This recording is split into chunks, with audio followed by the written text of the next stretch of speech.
Perkenalkan, nama saya Florisius Jeffrey, kelas B11 Prodi PGSD, NIM 2011-06-1789. Nah, di sini saya akan melanjutkan materi yang berikutnya, yang bagian D, yaitu tentang aspek-aspek situasi ujar.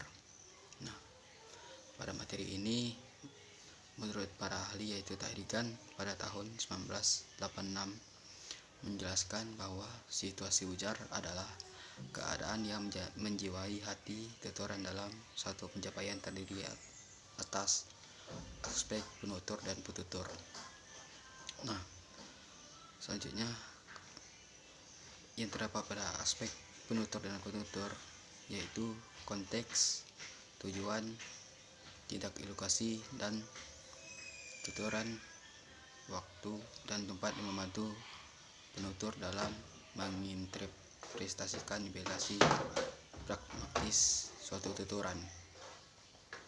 Nah, yang berikutnya dalam menunjukkan kelancaran komunikasi ada beberapa aspek yang harus selalu diperhatikan, yaitu yang pertama pembicara, kemudian yang kedua konteks ujaran, kemudian yang ketiga tujuan ujaran, yang keempat tindak ilokasi, dan yang berikutnya yang kelima yaitu ucapan sebagai tindak hasil verbal.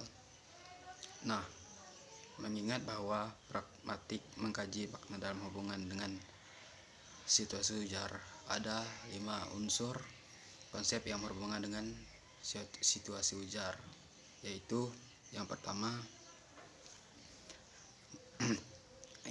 atau satu adalah yang menyapa,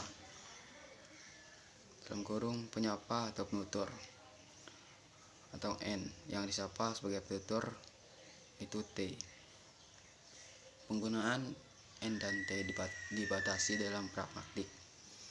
Istilah penerima orang yang menerima dan menafsirkan pesan, dan yang disapa orang yang seharusnya menerima dan menjadi sasaran pesan. Nah, yang berikutnya yang kedua yaitu konteks sebuah tuturan. Konteks dapat diartikan sebagai suatu pengetahuan latar belakang yang sama-sama dimiliki oleh N dan T yang membantu penutur dalam mengartikan makna tuturan. Dalam menentukan konteks, kita perlu mengetahui pendengar pembicara, tempat terjadinya situasi tuturan, situasi, dan waktu. Nah, baik, yang berikutnya yang ketiga adalah tujuan sebuah tuturan. Nah, tujuan sebuah tuturan merupakan tujuan dan fungsi daripada makna yang dimaksud atau maksud penutur dalam mengucapkan sesuatu. Istilah tuturan lebih netral daripada maksud karena tidak membebani pemakaian dengan suatu kemauan untuk kegiatan yang berorientasi tujuan. Nah, baik, yang berikutnya yaitu yang keempat adalah tuturan sebagai bentuk tindakan atau kegiatan.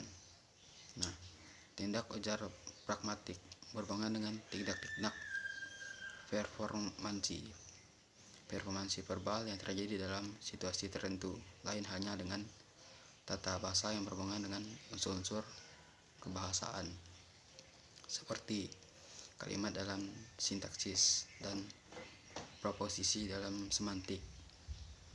Nah, baik, yang terakhir atau yang kelima yaitu sebagai suatu produk tindak verbal.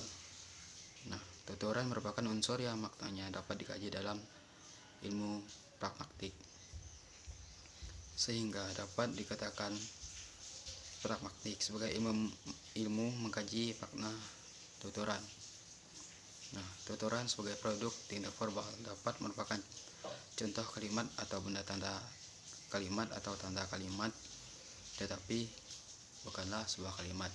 Nah, demikian penjelasan materi dari saya. Kurang dan lebihnya saya ucapkan terima kasih.